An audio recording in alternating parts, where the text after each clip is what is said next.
इसके पिछले वीडियो में मैंने श्रद्धा और मनु के वार्तालाप के बारे में चर्चा की हुई थी, जो मैंने अधूरा छोड़ दिया था।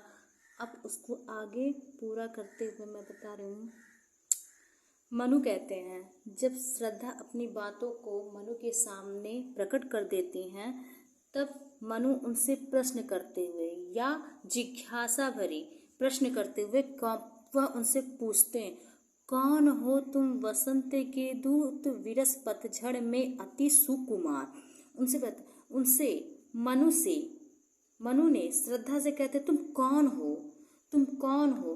तुम वसंत के दूत हो।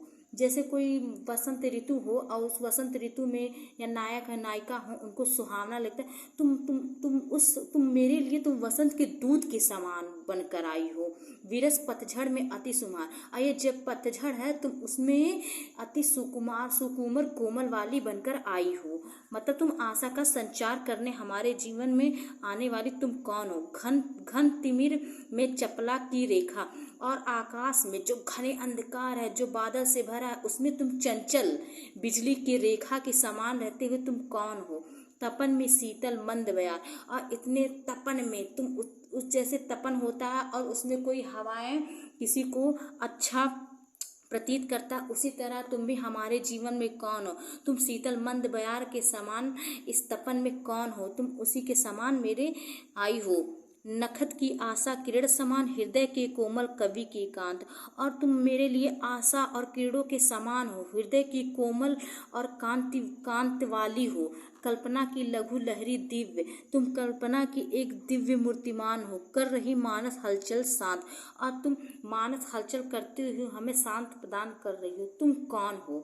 जब इतना मनु ने श्रद्धा से प्रश्न किया, तब उनके प्रश्न का जवाब देते हुए श्रद्धा उनके प्रश्न का जवाब देते हुए कहने आगंतुक व्यक्ति मिटाता उत्कंठा सा विशेष।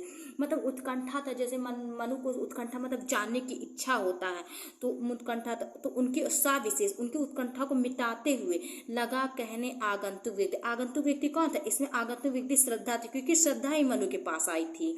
तो लगा कहने आगंतुक व्यक्ति मिटाता उत्कंठा।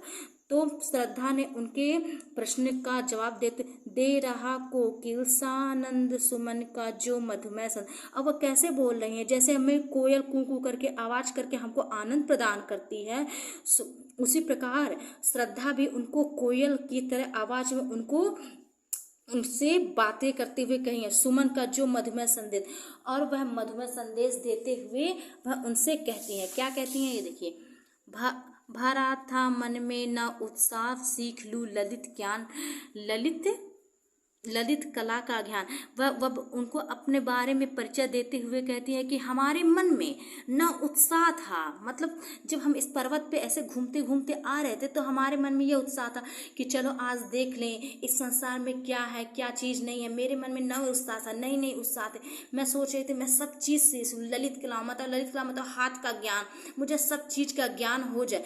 इधर रहा गंधर्वों के देश, पिता की हूँ प्यार।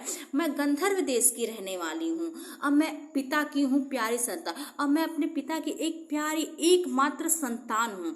घूमने का मेरा अभ्यास बढ़ा था, मुक्त व्योम तल में। और मुझे घूमने का बहुत ही हमारा मन था, मेरा अभ्यास था, मुझे घूमना फिरना बहुत ही पसंद था।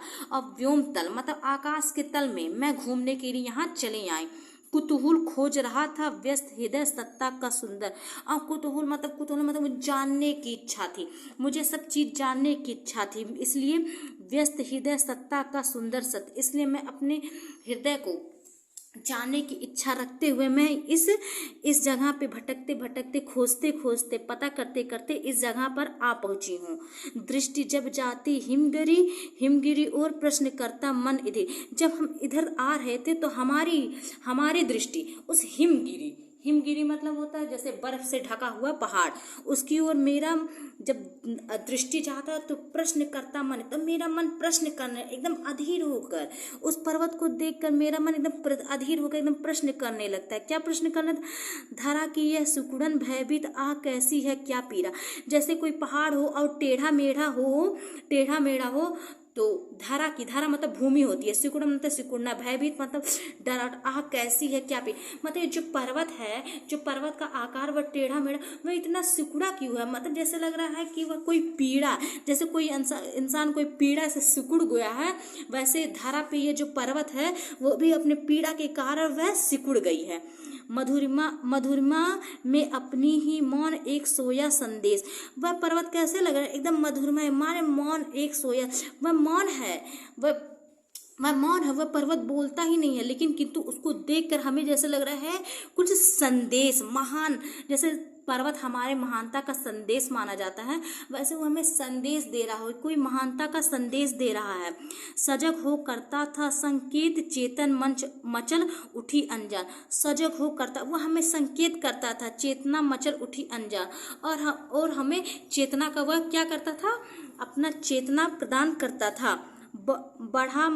बढ़ा मन और चले ये पे शैल मालाओं का श्रृंगार, बढ़ा मन, उस पर्वत को देखकर, उस सुंदर दृश्य को देखकर हमारा मन क्या उस पर्वत की ओर बढ़ चला देखने के लिए। बढ़ा मन और चले ये पैर, मेरा मन उत्सुकता से भर गया हुआ था और मेरा पैर उस पर्वत को देखने के लिए क्या हुआ था, चल गया। शैल मालाओं का श्रृंगार, शैल मतलब होता है पर्वत होता है, माला मतलब उसकी सुंदरता का श्रृंगार, और उस शैल मालाओं का श्रृंगार को देखने के लिए हमारा मन उस पर्वत पे आ चला, इस कारण मैं इस पर्वत पे चली आई। आँख की भूख मिटी यह देख, कितना सुंदर संगीत, और जो हमारे आँखों में उत्साह था, देखने की इच्छा थी, जो हमारा आँख प्यासा था उस पर्वत को देखने के लिए, जब हम उस पर्वत पे पहुंच गए तो हमारी क्या होता, मेरी भूख मिट गई। उसे देखकर मैंने देखा, कितना सुंदर, संभार मतलब होता है उसका सजावट, उसकी सुंदरता, ये कितने पर्वत कितना सुंदर है, कितना खूबसूरत है, मतलब उसकी सुंदरता का प्रतीक के बारे में बता रहा है। एक दिन सहसा सिंधु अपार लगा टकराने नग तल क्षुब्ध, एक दिन अचानक से सिंधु मतलब होता समुद्र, अपार लगा टकराने नग, वह जो सिंधु है समुद्र है, वह एक तरफ से क्या हुआ, उस पर्वत से टकराने लगा। अकेला यह जीवन निरुपाय आज तक घूम रहा विश्व, अभी तक मैं अकेली थी और ये मेरा जो जीवन था ये निरुपाय था, आज तक घूम रहा विश्व, और मैं इस पर्वत पे क्या कर रही थी, घूम रही थी। जब संपूर्ण संसार नष्ट हो गया था और यह चारों तरफ पानी भरा हुआ था, तो मैं भी आप ही के जैसा इस स्थान पे घूम रही थी, इस निर्जन स्थान पे पता कर रही थी कौन जिंदा है। यहाँ देखा कुछ बलि का अन्न, भूत हित रथ किसका यदा, जब मैं इस पर्वत पे आई तो यहाँ बलि मतलब होता है जो हवन का सामग्री होता है, हम बलि का अन्न, जैसे हम लोग हवन करते हैं तो उसमें सारे अनाज को दान कर देते हैं, तो मैंने यहाँ कुछ बलि का कुछ अनाज देखा, अन्न देखा। भूत हित रथ किसका, तो मैंने देखा ये किसका, भूत हित रथ किसका दान, ये किसने इसको दान किया है, यहाँ पे इस पूजा को किसने किया है, जरूर यहाँ पे कोई इंसान होगा तभी तो ये इसका दान किया होगा, जरूर कोई इंसान यहाँ पर बचा होगा तभी यह इस हवन को किया होगा। इधर कोई है अभी सजीव, हुआ ऐसा मन में अनुमान, जब मैंने उस यज्ञ के अन्न को देखा तो इधर कोई है अभी सजीव, तब मुझे ऐसे प्रतीत हुआ कि यहाँ अभी कोई सजीव, या सजीव मतलब होता है इंसान, यहाँ कोई सजीव अभी भी जिंदा है, जो मेरे तरह इस स्थान पे वो भी वह भटक रहा, हुआ ऐसा मन में अनुमान, और हमारे मन में ऐसा अनुमान होने लगा। तपस्वी क्यों इतने हो क्लांत, वेदना का यह कैसा, तब श्रद्धा मनुष्य कहती हैं, हे तपस्वी तुम क्यों इतने हो क्लांत, तुम इतने दुखी क्यों हो, प्रश्नवाचक चिन्ह है तो उनसे प्रश्न करते हो, क्यों इतने हो क्लांत, तुम इतने दुखी क्यों हो, वेदना का यह कैसा वेग, तुम्हारे अंदर यह वेदना का कैसा वेग है, तुम इतने दुखी क्यों हो, तुम कितने अधीर हताश, बताओ यह कैद, मतलब तुम कितने, मतलब वह शोक प्रकट करते हुए, दुख प्रकट करते हुए तुम कितने अधिक हताश हो, तुम इतने दुखी क्यों हो, बताओ यह कैसा उद्वेग, और तुम्हारे मन में यह उद्वेग कैसा भरा हुआ, तुम इतने दुखी क्यों हो, हृदय में क्या है नहीं अधीर, लालसा जीवन का निःश्रेष, हृदय में क्या है नहीं, तुम्हारा मन क्यों अधीर है, लालसा जीवन का निःशेष, लालसा ही जीवन की निःशेष नहीं होती, कर रहा वंचित कहीं ना तो तुम्हें मन में धर सुंदर विष,